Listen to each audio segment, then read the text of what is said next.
Allahumma salli ala nabiyyin hashimin Muhammadin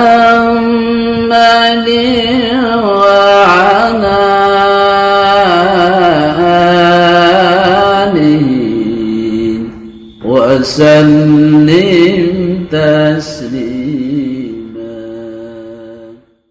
Assalamualaikum warahmatullahi wabarakatuh.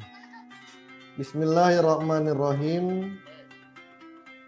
Kita melanjutkan kajian ke-6 buku 38 kisah Al-Quran dalam bingkai tasawuf.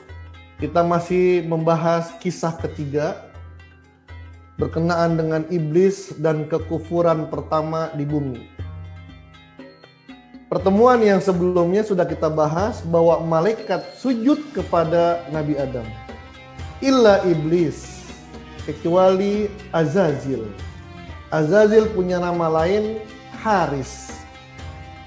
Ketika Azazil tidak mau sujud kepada Nabi Adam, maka namanya langsung berubah menjadi iblis. Iblis berasal dari bahasa Arab, dari balasa. Balasa artinya putus harapan. Makhluk yang jahat, makhluk yang mendapatkan kesedihan, atau makhluk yang terusir dari rahmat Allah Subhanahu wa ta'ala. Dalam ayat yang lain Allah bertanya, "Mamana'aka antas juda is amartu." Hai iblis, kenapa kamu tidak mau sujud sedangkan aku sudah memerintahkan kamu sujud kepada Nabi Adam? Apa di antara alasan dari iblis tidak mau sujud? Saya lebih baik daripada dia. Ana khairu minhu. Saya lebih mulia, saya lebih taat, saya lebih baik daripada Nabi Adam. Dia diciptakan dari tanah dan aku diciptakan dari api. Dalam ayat yang lain, maka aku mau sujud kepada makhluk yang engkau ciptakan dari tanah. Nanti ada beberapa surah bisa dilihat pada halaman 33. Surah Al-A'raf ayat 12, Al-Hijr ayat 33, Al-Isra ayat 67, As-Saff ayat 76. Ini alasan iblis tidak mau sujud kepada Nabi Adam alaihi salam. Aba wastakbara wa kana minal kafirin. Alasan tidak mau sujudnya iblis karena sombong, merasa dirinya mulia. Karena sombong itulah iblis dijatuhkan dari makom yang tinggi. Azazil itu makomnya lebih tinggi daripada malaikat. Karena Azazil yang memimpin pasukan malaikat memerangi bangsa jin. Makom yang tinggi bisa hancur karena satu sifat, yaitu sifat sombong.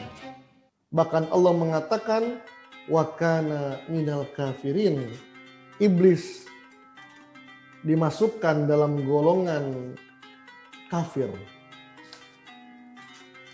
Syekh Abdul Qadir Al-Jailani dalam tafsir sufinya, tafsir Al-Jailaninya, beliau mengatakan kisah iblis yang jatuh dari makhluk yang mulia menjadi makhluk yang dilaknat oleh Allah karena kesombongannya. Ini merupakan rahasia dari salah satu pembahasan dalam ilmu tasawuf, yaitu ar-raja dan al-khauf. Ar-raja itu penuh pengharapan kepada Allah atas rahmat-rahmat Allah. Sedangkan al-khauf rasa takut seseorang kepada kemurkaan Allah. Artinya, seorang yang mendapatkan kesuksesan dalam urusan dunia, janganlah sombong. Karena hanya per detik saja Allah bisa menjatuhkan kesuksesannya. Orang yang berhasil dalam makom ibadahnya, rajin tahajudnya, rajin zikirnya, rajin tadarusnya, rajin umrohnya.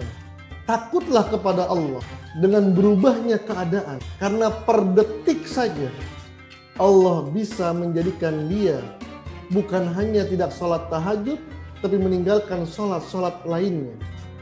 Bisa Allah menjadikan dia tidak senang membaca Al-Quran, bahkan membenci Al-Quran. Maka tanamkan al-khawf dan hindari sifat sombong. Apakah mungkin Allah bisa menjatuhkan orang yang begitu mulia menjadi orang yang dilaknat? Bisa. Kalau orang itu berani memakai pakaian Allah, memakai selendang Allah. Karena Allah berkata, kesombongan adalah selendangku. Al-kibriya ridai. Kesombongan adalah pakaianku. Ketika dia sombong, maka dia sudah berani memakai pakaian Allah, dan tunggulah waktunya dia akan jatuh. Satu di antara rahasia itu pula, maka kita perlu pembimbing, perlu guru dalam kehidupan kita di dunia ini. Iblis begitu pintarnya, begitu banyak caranya untuk menghancurkan manusia.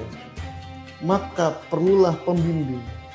Dalam dunia thariqah disebut dengan mursyid. Siapa mursyid?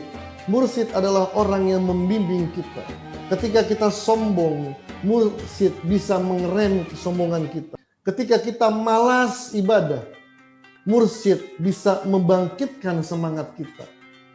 Maka dalam buku Abah Aos yang berjudul Lautan Tanpa Tepi, beliau mengatakan, murid itu bukan hanya menjempol-jempolkan guru.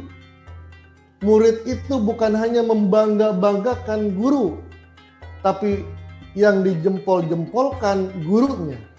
Murid yang baik adalah murid yang dijempolkan oleh gurunya. Murid yang baik, murid yang dibanggakan oleh gurunya. Nabi Adam bukan hanya memuliakan Allah, tapi Allah pun memuliakan Nabi Adam dengan memerintahkan malaikat untuk sujud kepadanya.